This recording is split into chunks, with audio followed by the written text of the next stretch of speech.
미국의 철학자 윌리엄 제임스는 사회를 하강사회와 상성사회 이 둘로 나눈 바가 있습니다. 하강사회는 서로 어려운 일을 하지 않으려고 하는 사람들이 점점 더 많아진다는 겁니다. 내가 왜 그 일을 해야 하느냐, 왜 내게 이런 어려운 일을 맡기느냐 하면서 꾸준 일을 이리저리 피해 다니는 사람, 이런 사람들이 많아질수록 그 사회는 점점 더 침체하는 사회, 또 하강하는 사회가 될 수밖에 없다는 거죠. 그러니 한마디로 살기가 더 각박해지는 세상으로 전락될 수밖에 없다는 겁니다. 그러나 상성사회에서는 사람들이 내가 하지 않으면 안 된다라는 생각을 갖는 사람들이 점점 많아진다는 겁니다. 자기가 맡은 일에 최선을 다합니다. 어렵고 힘들고 고달파도 자기 일을 잘 감당합니다. 이런 사람들이 많아질수록 사회가 점점 더 발전되어지고 성장하는, 상승하는 사회가 될 수밖에 없다. 한마디로 살맛나는 세상이 펼쳐진다는 것입니다. 영국의 역사학자 토인비는 세상이 아무리 어둡고 절망 속에 있다 할지라도 아직 희망이 있다. 그 희망이 바로 교회다라고 역설한 바가 있습니다. 역사학자로서 오랜 역사 속에서 이 땅에 생명의 역사가 진행되어져 가는데 시간이 갈수록 점점 더 어두워지고 절망감이 크게 다가오지만 그럼에도 불구하고 희망은 교회다라고 역사학자 아놀드 토인비가 이렇게 역설한 이유가 뭘까요? 이 세상에 교회가 있기 때문에 교회로 인해서 이 세상의 역사가 희망이 있다. 그렇게 이야기했을까요? 아놀드 토인비에 있어서의 교회는 어떤 의미를 가지고 있을까? 한번 생각을 해볼 때에 아놀드 토인비가 생각하는 이 교회라고 하는 것은, 여러분, 교회가 존재한다는 것은 누군가의 희생이 없이는 존재할 수 없는 것입니다. 영적으로 우리가 이야기할 때도요, 교회는 주님의 핏값으로 세워진 교회다. 주님의 핏값으로 이 교회가 세워졌다. 그렇게 우리가 고백하지 않습니까? 주님의 피의 헌신, 희생이 없었다면 이 땅의 교회는 존재하지 않는다는 겁니다. 그렇다면 그 교회가 세워지고 그 교회가 지탱하고 존재하는 데 있어서는 결국 누군가의 희생, 헌신, 봉사가 따르지 않는다면 그 교회는 존재할 수도 없고 지탱할 수도 없는 것입니다. 지금 우리 교회가 존재한다는 그 자체는 누군가가 희생하고 있고 누군가가 헌신하고 있고 누군가가 시간과 물질과 재능과 그 모든 것을 헌신하는 손길이 있기 때문에 우리 명륜제일교회가 존재한다 라고 생각해 볼 때에 결국 역사학자 토인비가 이 세상의 희망이 교회에 있다라고 하는 말은 교회를 통해서 많은 성도들이 하나님의 영광을 위하여 이 땅의 생명을 보존하기 위하여 이 땅의 역사를 이끌어가기 위해서 헌신하는 사람들이 존재한다라는 것을 의미하고 있습니다. 이런 사람들이 있는 한은 결국 이 역사는 희망이 있다라는 의미로서 우리는 토인비의 이야기를 이해할 수 있을 것 같습니다. 그렇습니다. 주님은 우리를 이 세상의 희망으로서 소망으로서 교회로 우리를 불러주셨습니다. 우리가 교회를 구성하고 있는 성도로서 특별히 오늘 성경의 본문의 말씀은 우리를 향하여 세상의 소금이다, 또 세상의 빛이다, 하나님 백성이라고 우리에게 말씀하고 있습니다. 자, 이 말씀의 의미가 무엇을 의미하는지 오늘 우리 본문을 통하여 헤아려 보면서, 또 우리를 세상의 소금이요 빛으로 하나님의 백성으로, 하나님 백성으로 불러주신 그 말씀에 응답하는 삶을 통하여서 하나님께 영광 돌리고 하나님의 뜻을 이루어가는 우리의 모습 되기를 원합니다. 먼저 주님은 오늘 본문 13절을 통하여 우리를 향하여 우리는 세상의 소금이라고 주님께서 친히 말씀하고 있습니다. 자, 13절 말씀 우리 같이 한번 읽어볼까요? 시작. 너희는 세상의 소금이니 소금이 만일 그 맛을 잃으면 무엇으로 짜게 하리요? 후에는 아무 쓸데없어 다만 밖에 버려져 사람에게 밟힐 뿐이니라. 아멘. 네, 오늘 본문 13절에 너희는 세상의 소금이다 라고 주님께서 우리에게 말씀하고 있습니다. 너희는 세상의 소금이 되어라 라고 말하는 것이 아니라 이미 우리는 예수 그리스도를 영접한 그 이후로 주 안에서 이미 세상의 소금이 되었다라고 주님께서 말씀합니다. 소금이 만일 그 맛을 잃으면 무엇으로 짜게 하리요? 후에는 아무 쓸데없어 다만 밖에 버려져 사람에게 밟힐 뿐이니라 라고 말씀합니다. 소금이 소금 맛을 잃으면 아무 소용 없다는 것이죠. 마태복음 17장에 보면은 예수님께서 제자들을 데리고 산에 오르십니다. 근데 산에 오르셔서 예수님께서 영광스러운 모습으로 변화되어지는 광경을 베드로가 보게 되어집니다. 예수님이 영광스러운 모습으로 변화될 뿐만 아니라 그 곁에 모세와 엘리야가 함께 대화를 나누는 광경을 보게 되어집니다. 이때 베드로가 주님 앞에 이런 간청을 합니다. 주님, 여기에 초막셋을 짓고 하나는 예수님을 위하여, 하나는 모세를 위하여, 하나는 엘리야를 위하여 초막셋을 짓고 여기에서 살고 싶습니다 하는 그런 간청을 올립니다. 왜? 너무나도 좋은 광경 속에 마치 이곳이 천국이 아닌가 하는 생각 속에서 이곳에서 머물고 싶다는 베드로의 간청이 있습니다. 그때에 하늘에서 음성이 들려오기를 이는 내 사랑하는 아들이요 너희는 그의 말을 들으라 라고 말씀하시는 하늘의 음성이 있고 난 뒤에 예수님께서 하시는 말씀이 여기서서 머무는 것이 아니라 저 산 밑으로 내려가자라고 주님께서 말씀하십니다.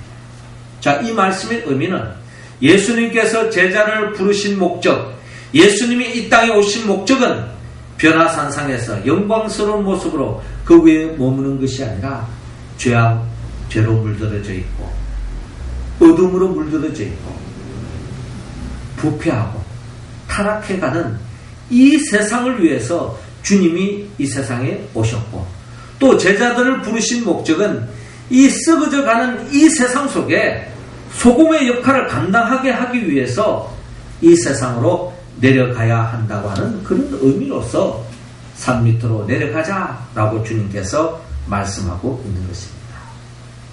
소금이 그 맛을 내려면 녹아져야 합니다. 녹아질 때에, 자신을 희생할 때에 소금의 맛을 낼 수가 있는 것입니다. 여러분, 산에서 산 골짜기에서 개울을 따라서 물이 내려갑니다. 시내를 이루고 강을 이루죠. 그 강을 이루고 내려가는 가운데 때로는 수채 구덩이에 좋지 않는 물이 합류되기도 하고, 또 우리가 말하는 변도 거기에 섞이기도 합니다. 물론 정화도 하겠지만 결국에는 다 바다로 가요. 그런 썩어진 물들이 바다에 다 모여지면 결국 바다도 썩어서 어떠한 생물도 살 수 없는 그런 바다가 될 수밖에 없을 겁니다. 그런데 그 바다가 그 모든 오물을 다 받아들이는 것 같지만 그 바다는 썩지 않고 거기에 많은 생물들이 살아가고 있다는 겁니다. 그 이유가 뭐냐? 바다는 염분이 있기 때문입니다. 한마디로 소금이 녹아져 있기 때문입니다. 그런데 바다에 있어서 그 염분은 몇 프로가 되는가? 예, 실험을 해봤더니 그 염분이 약 3%밖에 되지 않는다는 겁니다. 100%의 바닷물 중에 3%만 염분이 포함되어져 있다면, 즉 소금물이 있다면 그 바다는 썩지 않고 많은 생명들이 살아 숨쉴 수 있는 바다가 될 수 있다는 것입니다. 3%의 소금만 있어도 그 바다는 존재한다는 것입니다. 이와 마찬가지로 이 세상에도 세상의 빛으로 부름을 받은 저와 여러분들이 3% 숫자에 불과할지 몰라도, 아주 작은 숫자에 불과할지라도 우리가 세상의 소금으로서의 사명을 잘 감당하면 결국 이 세상은 부패하지 않고 썩지 않고 보존되어질 수 있다라고 하는 의미로 우리는 헤아려 볼 수 있습니다. 우리가 잘 아는 바 창세기 19장에 보면 소돔과 고모라 땅이 하나님의 심판에 의해서, 불의 심판에 의해서 멸망당하는 광경을 우리는 바라볼 수 있습니다. 우리는 표면적으로 볼 때에 소돔과 고모라 땅이 죄로 타락하고 죄로 물들어져 있었기 때문에 결국 그 세상이 하나님의 심판의 대상이 되어서 불로 심판을 당했다라고 그렇게 이야기할 수도 있지만, 영적인 의미로 또 다른 각도에서 우리가 한번 헤아려 본다면 사실 소돔과 고모라 땅은 의인 10명이 없어서 멸망했다, 그렇게 우리는 헤아릴 수 있다는 것입니다. 하나님께서 소돔과 고모라 땅이 죄로 말미암아 너무나도 죄로 물들어져 있기 때문에 결국 소돔과 고모라 땅, 원래 성경이 책에 표하면 에덴 동산과 같은 정말 살기 좋은 땅이었습니다. 그런데 그 땅이 점점 시간이 갈수록 죄로 물들어지고 타락하고 결국에는 심판의 대상이 될 수밖에 없었어요. 그래서 하나님께서는 소돔과 고모라 땅을 죄의 심판으로서, 불로서 심판하려고 하셨습니다. 그 뜻을 아브라함에게 밝혔죠. 아브라함이 하나님 앞에 간청을 합니다. 하나님, 이 소돔과 고모라 땅이 죄로 말미암아 심판을 당하게 되는데, 그런데 만약에 그 땅에 의인 50명이 있다면 그 사람도 함께 멸망당합니까? 라고 묻습니다. 그럴 때 하나님께서 하시는 말씀이, 의인 50명만 있으면 내가 그 땅을 심판하지 않겠다라고 말씀합니다.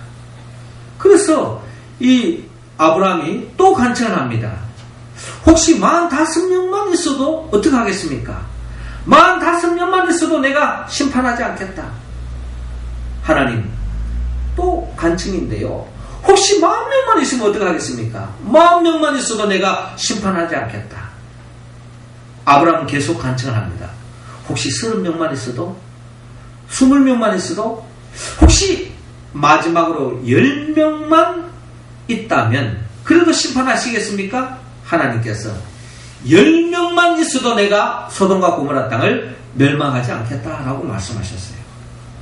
아브라함은 그래도 최소한 은 10명 정도는 있겠지 하는 생각을 가지고 10명을 이야기했는데, 하나님께서 10명의 의인만 있어도 내가 멸망하지 않겠다라고 말씀했습니다.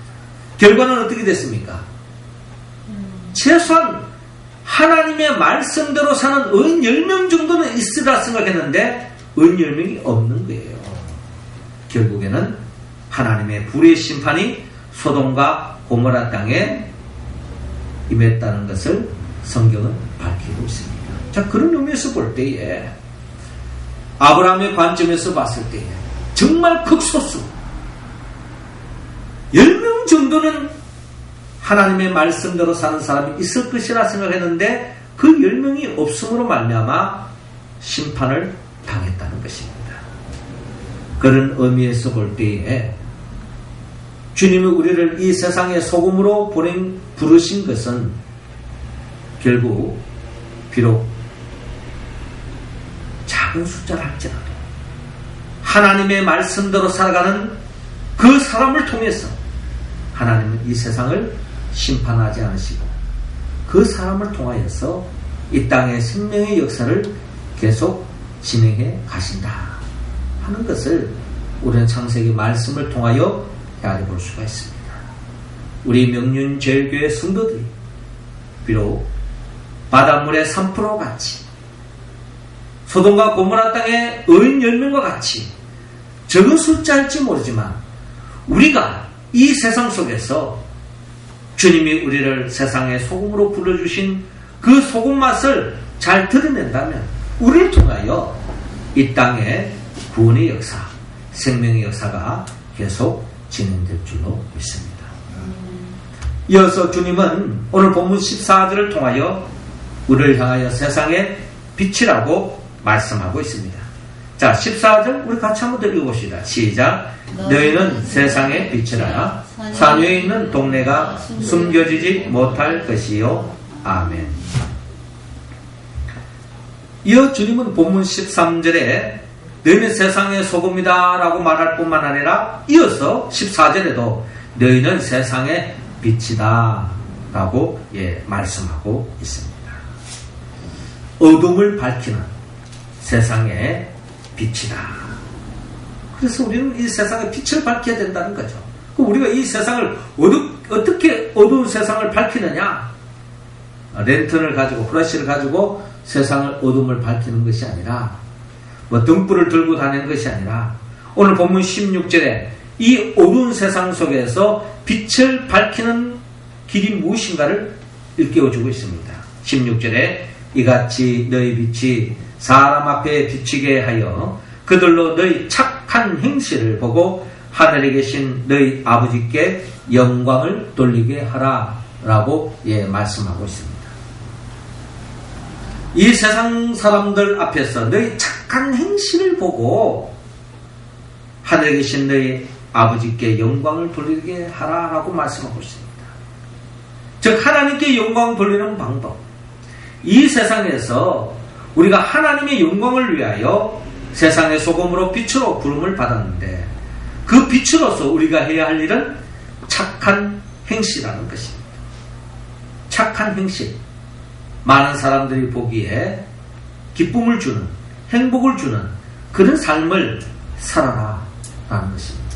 그것이 바로 이 어두운 세상을 빛을 밝히는 방법이라는 것입니다. 윌리엄 셰익스피어는 선행은 촛불 같고 사악한 세상에서 빛을 밝게 비추고 있다라고 말합니다. 우리가 좋은 일을 할 때, 선한 삶을 살 때에 결국 그것이 비치고 그것이 이 어두운 세상을 밝게 하는, 살맛 나는 세상을 만드는 빛이라는 것입니다. 아닌 게 아니라 우리가 지난 주일에도 나눴던 것처럼 예수님께서 제자들을 산 위로 데리고 가셔서 마태복음 5장, 6장, 7장에 이어지는 산상보훈을 통하여서 우리가 어떻게 살아야 할 것인가, 어떻게 사는 것이 진정한 복이요 하나님의 복을 누리고 행복한 삶을 살 수 있고 다른 사람들에게 기쁨을 줄 수 있는 삶인가를 우리에게 밝힌 바가 있습니다. 한마디로 신명이 가난한 자는 복이 있다, 예통하는 자가 복이 있다, 온유한 자가 복이 있다, 의에 줄이고 목마른 자가 복이 있다, 국률이 여기는 자가 복이 있다, 마음이 청결한 자가 복이 있다, 화평하게 하는 자가 복이 있다, 의를 위하여 박해받는 자가 복이 있다. 나로 말미암아 너희를 욕하고 박해하고 거짓으로 너희를 거슬려 모든 악한 말을 할 때는 너희에게 복이 있나니 기뻐하고 즐거워하라. 하늘에서 너희 상이 큼이라. 너희 전에 있던 선자들도 이같이 박해하였느니라 라고 말씀하고 있는데요. 자, 주님께서 이 산상보훈을 통하여 들려주시는 이렇게 살 때에 진정한 복이다, 이렇게 살 때에 하나님께 영광이 된다 라고 빛을 밝히는 삶의 어떤가를 우리에게 밝혀주었습니다. 그런데 여러분, 이 산상보훈과 같은 이런 삶을 사는 데는 한마디로 세상적인 희생이 따라오는 것입니다. 세상적인 손해가 따라올 수 있다는 겁니다. 하나님의 말씀대로 살면은 결국에는 내가 양보해야 할 삶의 자리에 이를 수밖에 없다는 겁니다. 내 욕심을 가지고 또 내 몫을 챙기려고 하는 사람, 내 배를 채우려고 하는 사람, 내 호주머니를 채우려고 하는 사람은 팔복과 같은 복을 누릴 수 없다는 것입니다. 그러니까 성경 66권에 나오는 하나님을 사랑하고 내 이웃을 내 몸과 같이 사랑하는 이 사랑하는 삶을 산다고 하는 것은 철저한 희생과 헌신과 세상적인 손해가 따라온다는 것을 전제한다는 거예요. 자, 이런 상황 속에서도 우리가 그럼에도 불구하고 빛을 밝히기 위해서 내가 희생할 수 있겠느냐 하는 것입니다. 하나님의 영광을 위하여 빛을 밝히기는 좋지만 내가 희생을 해야 되고 내가 손해를 봐야 된다는 것입니다. 여러분, 촛불도요, 자기 몸을 온전히 태우면서 빛을 밝혀냅니다. 이와 마찬가지로 우리가 하나님의 말씀대로 산다고 하는 것은 철저한 희생과 헌신이 요구되어진다는 겁니다. 그것을 우리가 감당할 수 있겠느냐 하는 것입니다. 그럼에도 불구하고 주님은 우리를 세상의 빛으로 부르셨습니다. 세상의 빛으로서의 삶을 살기를 원합니다. 교회는 세상의 유익을 쫓아 존재하는 공동체가 아닙니다. 한마디로 이 공동체가 아니라는 거예요. 이 교회를 세우고 이 교회를 운영함에 있어서 뭔가 세상적인 이문을 남기기 위해서 존재하는 교회가 아니라는 거예요. 세상 기업은요, 다 이윤을 추구합니다. 장사하는 사람들이 뭡니까? 다 장사해서 돈 벌기 위한 거예요. 기업이 세워지는 이유가 뭡니까? 기업을 통해서 이윤을 창출하는 거예요. 그래서 교회의 존재는 세상적인 이윤을 챙기기 위해서 존재하는 것이 아니라는 겁니다. 오직 하나님의 영광을 위해서. 그게 돈이 되든 돈이 안 되든, 아니 세상적으로 손해를 보는 한이 있더라도 결국 하나님의 영광을 위하여 존재하는 것, 그게 바로 교회라는 것입니다. 주님은 우리 교회가 그런 교회로 계속 나아가기를 원합니다. 마지막 세 번째로 오늘 본문 19절을 통하여 주님은 우리 교회가, 우리 성도들이 천국 백성이라고 말씀하고 있습니다. 자, 19절 말씀 여러분들 한번 읽어주시기 바랍니다. 시작.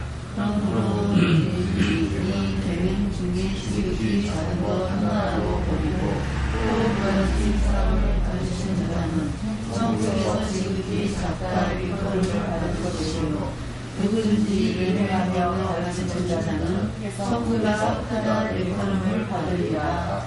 아멘. 예, 이어지는 본문 19절에 그러므로 누구든지 이 계명 중에 지극히 작은 것 하나라도 버리고 또 그같이 사람을 가르치는 자는 천국에서 지극히 작다 일컬음을 받을 것이며 누구든지 이를 행하며 가르치는 자는 천국에서 크다 일컬음을 받으리라. 주님은 먼저 우리에게 천국을 말씀하고 있습니다. 우리는 몸은 이 세상에 살고 있지만 우리의 본향, 우리가 영원히 머무려야 할 곳은 이 세상이 아닙니다. 이 세상은 나그네 같은 인생길입니다. 우리의 삶이 이 세상에서 얼마나 살 것이라고 여러분 보장할 수 있습니까? 지금 우리가 신종 코로나 바이러스에 우한폐렴에 걸린 사람들이 많이 있잖아요. 저는 그 중에 예수 믿는 사람도 많이 있으라 생각되십니다. 그런 것을 보면요, 우리의 삶이라고 하는 것은 이 땅에서의 삶은 영원한 것이 아닙니다. 우리가 아직까지 그런 우한폐렴에 걸리지 않은 것은 우리는 뭔가 어려운 삶을 살았고 우리는 뭔가 올바른 삶을 살았기 때문에 우리가 병을 걸리지 않았다. 천만의 말씀. 하나님의 뜻이 있으면 우리도 어떤 순간에 어떤 모습으로 우리의 삶을 마감해야 될지 모르는 것입니다.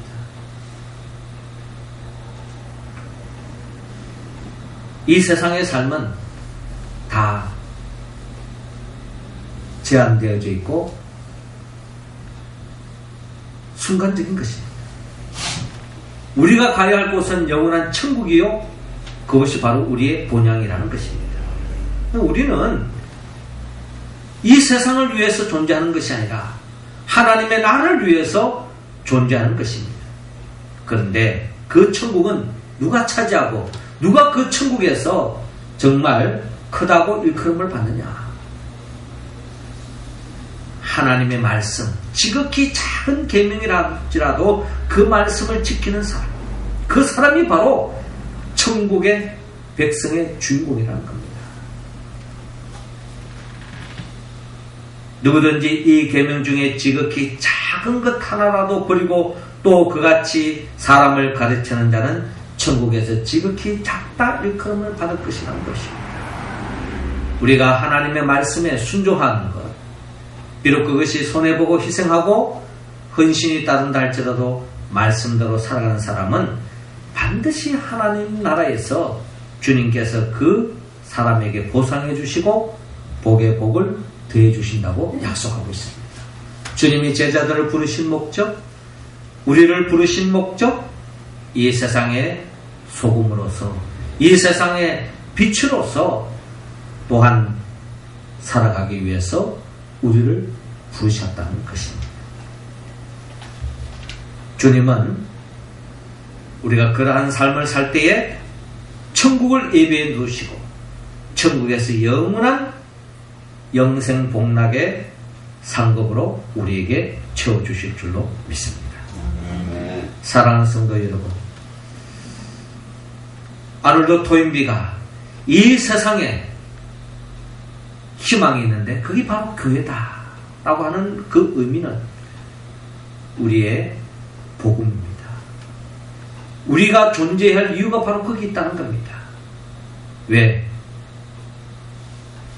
우리가 이 세상의 소금으로, 이 세상의 빛으로 천국 백성으로서의 삶을 살아갈 때에 우리는 이 세상에 희망이 있고 살 길이 열리는 줄로 믿으시기 바랍니다. 우리가 어떻게 이 말씀에 응답할 수 있을까요? 한마디로 성령의 도움이 없이는 우리는 이 말씀에 응답할 수가 없습니다. 성령을 받지 않고는 우리는 절대로 희생할 수 없습니다. 성령을 받지 않고는 절대로 헌신할 수 없습니다. 잠시 잠깐은 할 수 있을지 모르지만, 겉으로 보기에는 폼 잡을지 모르지만 오래 가지 않습니다.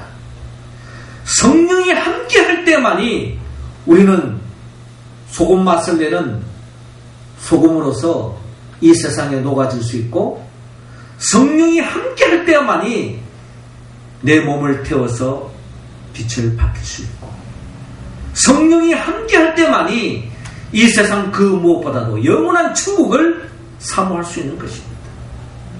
그러기에 우리는 성령의 충만함을 의미합니다. 성령은 예수부터의 영입니다. 예수님이 누구죠? 예수님은 우리를 위하여서 천지 만물을 창조하신 분이에요. 그 창조된 세상 속에서 영원히 살아야 할 우리들이지만 아담과 하와가 범죄한 이후로, 우리가 죄를 지음으로 결국 참된 복을 누리지 못하는 우리를 다시 구원시키기 위하여 친히 인간의 몸으로 오셔서 우리의 죄를 대신 짊어지고 예수님이 십자가에 못 박혀 죽으셨던 것입니다. 그리고 죽은 자 가운데 3일 만에 부활하셔서 성천하시고, 그리고 지금도 우리에게 보혜사 성령을 보내주셔서 그 성령을 통하여 하나님의 말씀에 응답해가는 우리들, 우리 교회 공동체를 이 땅에서 그 무엇과 비교할 수 없는 영원한 축복, 그 영생을, 하나님의 나라를 안겨주기 위하여 장차 재림하여 오실 그 예수 그리스도, 그분의 영 보혜사 성령의 도움을 받아서 우리 모두가 세상의 소금으로, 세상의 빛으로, 하나님 나라의 백성으로서 희생하며 헌신하며 오른손이 하는 것 왼손 모르게 주님을 섬기고 그의 나라와 그의 의를 구하며 살아가는 우리 모두가 되기를 주 이름으로 축원합니다. 기도드리겠습니다. 하늘에 계신 우리 아버지, 이 시간 우리 모두에게 성령의 기름을 부어 주옵소서. 성령 충만함으로 우리 모두가 세상의 소금이 되게 하여 주옵시고 세상의 빛이 되게 하여 주옵시고 하나님의 백성으로 살아가게 하여 주시옵소서. 이 세상은 날로 날로 어두워지고 점점 더 오염되어 가고 부패하고 썩어져가는 이 세상입니다.